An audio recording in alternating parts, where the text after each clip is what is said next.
working to connect a region of over 600 million bridges between our lands.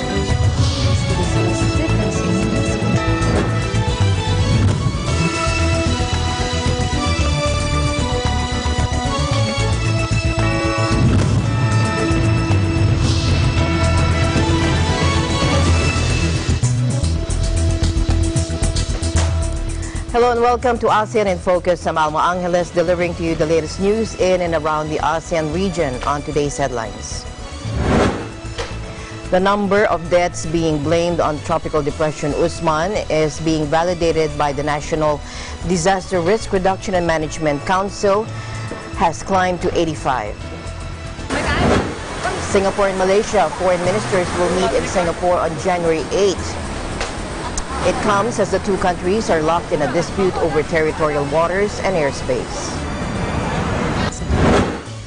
An elaborate three-day coronation ceremony for Thailand's King Maha Vajiralongkorn will be held on May 4 to the 6th.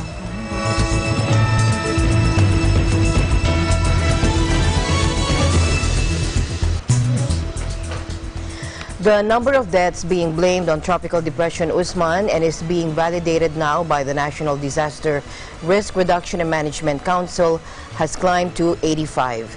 This was bared by the agency in its 6 a.m. update Wednesday, signed and released by NDRRMC Executive Director Ricardo Halad. The death toll, which came from Mimaropa, Bicol, and Eastern Visayas, is still being validated by the NDRRMC management of the dead and the missing cluster. In the same update, Jalad said the number of missing and injured, which is also undergoing validation, is placed at 20 and 40 respectively and came from the said regions. Usman affected families are placed at 45,348 or around 191,597 persons residing in 457 barangays in Calabarzon, Mimaropa, Bicol, and Eastern Visayas. Of the mentioned figures, 6,637 families or 28,894 individuals are now being aided in 170 evacuation centers, while 12,132 families or 54,665 persons are being assisted outside. Agricultural damage, meanwhile, in the Bicol region was placed at 342,233,565 pesos.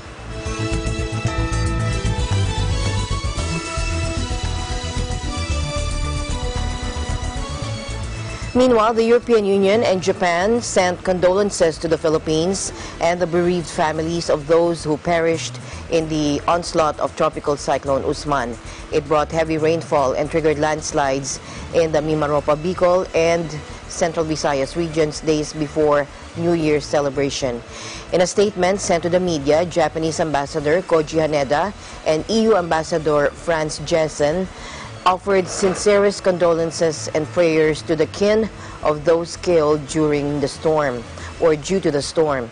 As a country tackling natural disasters, Ambassador Haneda said, noting that Japan stands in solidarity with the Filipino people. Earlier, Taiwan also offered assistance to the Philippine government in tending to the people affected by the weather disturbance.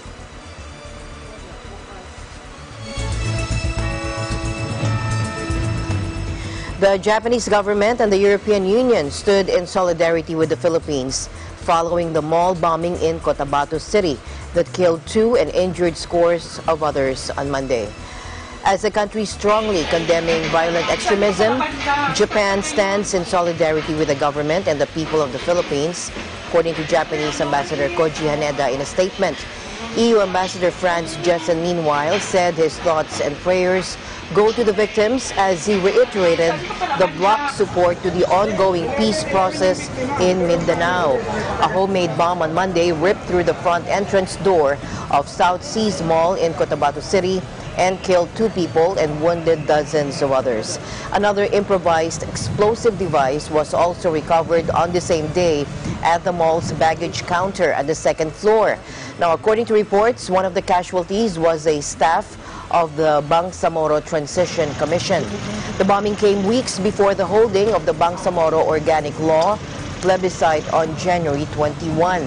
Once ratified, the BOL will pay for the establishment of the Bangsamoro government in 2022, which will replace the autonomous region in Muslim Mindanao.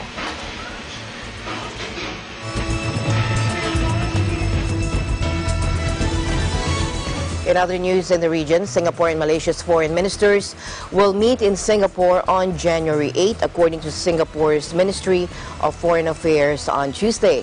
Now, this comes as the two countries are locked in a dispute over territorial waters and airspace. Singapore Transport Minister Kao Boon Wan had earlier said that Singapore was gearing up for talks over the maritime issue in January and was planning to negotiate in good faith. Malaysia's Foreign Minister Saifuddin Abdullah said the meeting on January 8 will also touch on airspace issues. Bernama quoted Mr. Abdullah saying the airspace dispute was one of the issues that was discussed in the meeting between Dr. Mahathir, Prime Minister Mahathir Mohamad, and DPM Teo on Monday.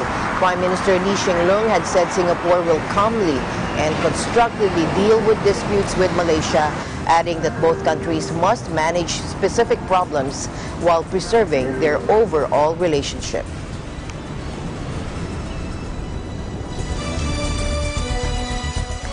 Lao Prime Minister Thongloun Sisoulith and his Cambodian counterpart Hun Sen, Samdech Techo Hun Sen, have agreed to work together to deepen bilateral ties and resolve border disputes between the two neighbors. Hun Sen arrived in the Lao capital of Vientiane on Wednesday for a two-day visit in response to the invitation of the Lao Prime Minister. According to Lao News Agency at the KPL at the bilateral meeting, Thongloun highly valued the visit of Hun Sen and his delegation as a significant contribution to enhancing relationship and cooperation between the two countries in all areas. The two prime ministers also presided over the signing ceremony of documents on education, cultural, and art cooperation, among others. Local daily Vientiane Times on Thursday reported that at the press conference shortly after the bilateral talks, Thongloun said both sides reaffirmed their intention to enhance the long-standing friendly relations, cooperation, and solidarity between the two countries in the spirit of mutual respect and interests. According to the Daily, the two prime ministers reached consensus on joint efforts to realize agreement on ways to solve border disputes.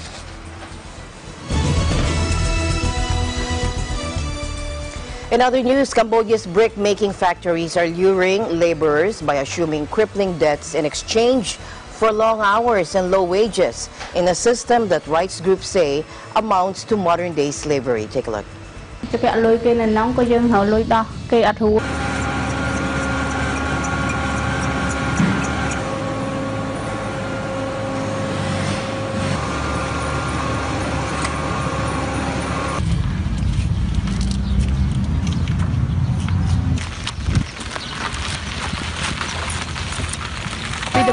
Xây cái tấm bậy rồi bòn cà phê dân thư tới dân can xây lưỡi cái dân châu bèo mà đó dân xây cái bèo trà cà phê dân châu bèo bay đó dân vẽ cái con thèm dân can cào tới kia tới lưỡi nè.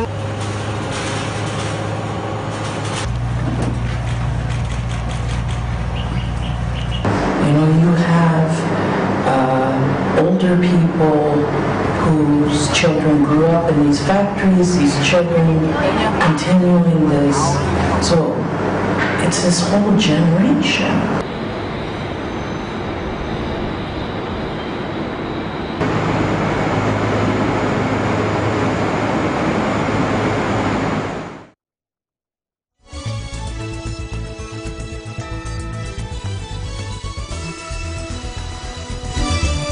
ASEAN in Focus. We'll be right back.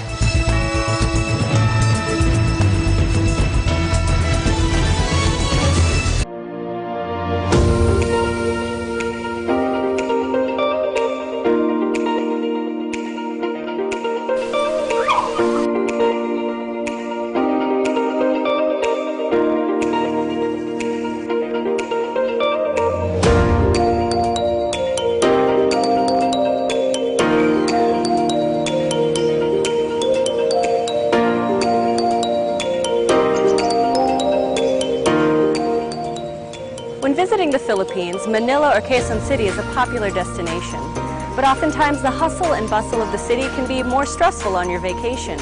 So when you feel the need to reconnect to nature or relax again, there's a beautiful oasis just outside of the city called the Garden at Ciudad de Victoria.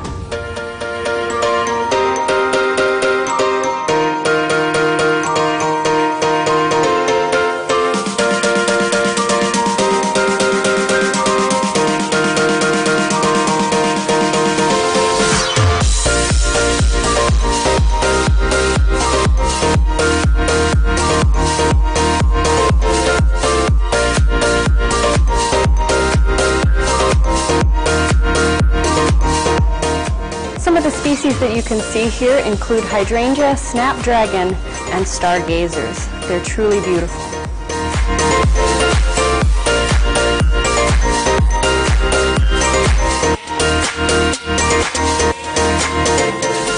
The gardens at Ciudad de Victoria are so peaceful, tranquil, and beautiful that it's become a haven for young couples and a very popular venue for engagement photos.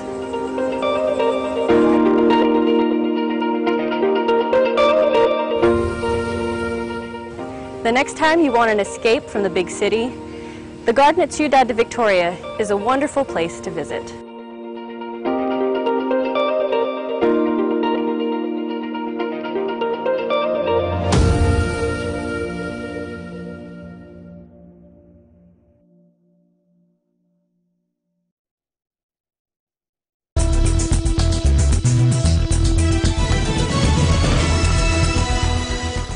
Thailand on January 1 started its role as the rotating chair of the Association of Southeast Asian Nations in 2019.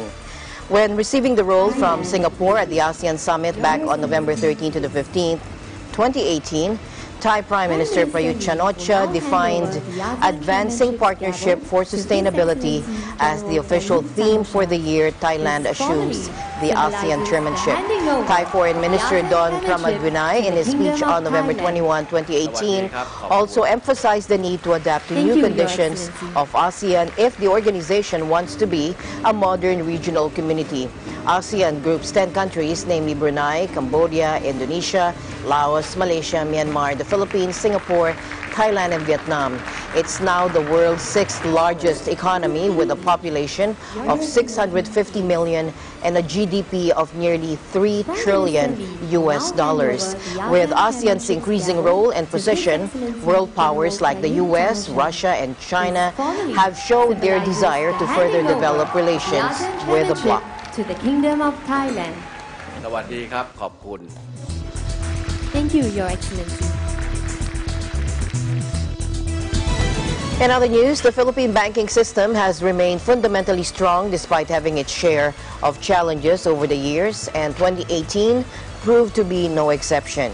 Its resiliency has been time-proven by several rating agencies as well as research firms as among the strongest globally. Bangko Sentral ng Pilipinas Deputy Governor Chuchi Fonasier said the country's banking system, quote, remained robust and continued to exhibit strong capital position and sustained growth in core earnings. Citing BSP data, Fonasier said that industry's assets expanded by 11% year-on-year and totaled to 16.239 trillion pesos as of end October this year. Last year, these assets were primarily funded by deposits, which grew 9% at the end of the third quarter. To date, domestic banks' NPL, non-performing loan coverage ratio, is over 100%, she said. Now, this positive ratio, along with a very little exposure to foreign funds, are the main factors why the domestic banking system is not greatly affected by the negative developments that their counterparts overseas had experienced. The BSP official also said domestic banks have sufficient liquidity and funding buffers, even as regulators continue to increase capital requirements.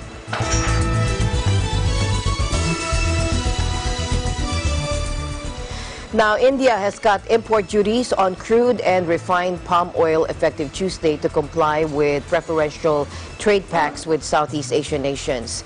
The import duty on crude palm oil originating from Malaysia, Indonesia, and other members of the ASEAN has been cut to 40% from 44%, the Central Board of Indirect and Customs, or CBIC, said in a notification. The duty on import of refined palm oil has been lowered to 45% from 54% if it's imported from Malaysia and to 50% if it's imported from members of the ASEAN, which includes Indonesia. While India is the largest importer of palm oil, Indonesia is a major producer of edible oils, particularly palm, followed by Malaysia. Palm oil accounts for the bulk of the total edible oils imported annually. The duties have been cut, CBIC said, quote, to provide deeper tariff concessions in respect of specified goods when imported from ASEAN under the India-ASEAN Free Trade Agreement and Malaysia under the India-Malaysia Comprehensive Economic Cooperation Agreement, or IMCECA. The duty cuts are effective from January 1 this year.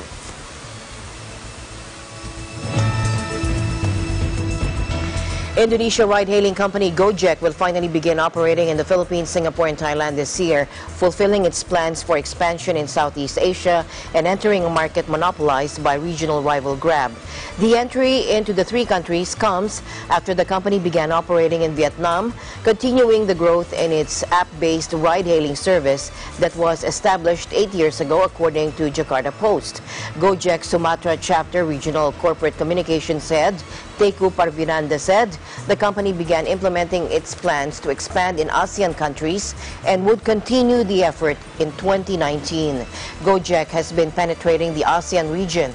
It is in Vietnam and will start in Singapore, Thailand, and the Philippines, added Parivanda.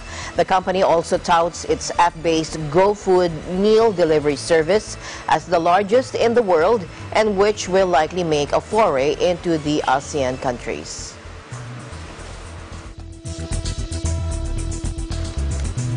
Meanwhile, Thailand's energy regulator has approved state-owned PTT Group's multi-billion-dollar acquisition of a company owned by French energy giant ENGIE after concerns of an electricity monopoly were resolved in a new proposal. ENGIE signed a deal in June with Thai Group Global Power Synergy Public Company, GPSC, part of PTT, to sell a 69.1% stake in GLOW, an independent coal-powered energy producer listed on the Thai Stock Exchange and owned by ENGIE. The sale, expected to be worth an estimated $3 billion, was blocked in October by Thailand's Energy Regulatory Commission over worries the acquisition will create a monopoly in some industrial areas. But a new proposal submitted by GLOW was approved on Wednesday. The ERC agrees in principle for GPSC to merge with GLOW after GPSC resubmitted the merging proposal, according to ERC spokeswoman Narupat Amortkosit in a statement released on Wednesday, and added the new proposal has cleared what the ERC was concerned about the monopoly. Under the new provisions, GLOW will have to sell off one of its power plants before or at the same time as the takeover by GPSC and allow customers in an industrial zone to switch their power purchase agreements to other providers. Both parties are also banned from hiring executives from any energy companies during the transition to prevent conflict of interest, said the statement. ENGIE said Thursday it hopes to finalize the agreement in early 2019. The planned sale of ENGIE's stake in GLOW was part of the French firm's strategy to reduce its carbon footprint.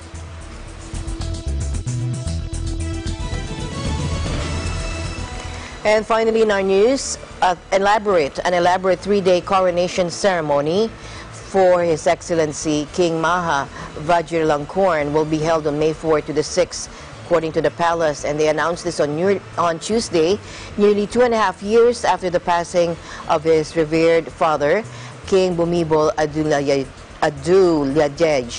Vajiralongkorn, formerly known as Rama X of the Chakri dynasty, ascended the throne following his father's death in October 2016, which ended a tumultuous 7-decade reign over the Southeast Asian kingdom. He has since dramatically reorganized palace affairs, bolstering his own security detail and granting himself personal stewardship of the multi-billion-dollar crown assets. Thailand's monarchy, one of the world's richest, is shielded from criticism by a harsh royal defamation law punishing any transgressors with up to 15 years per charge. The coronation ceremony will be held on May 4 with an audience granted to the royal family.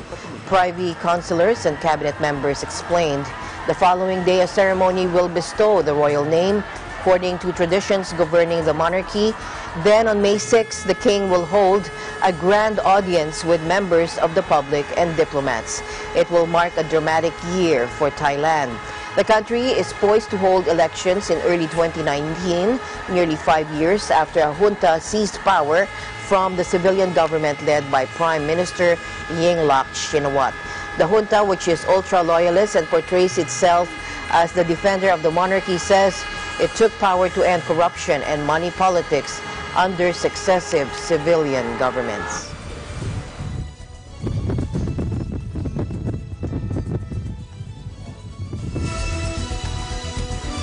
And that is the latest news in the Southeast Asian nations. Stay updated about the ASEAN region. I'm Alma Angeles, always one with 25.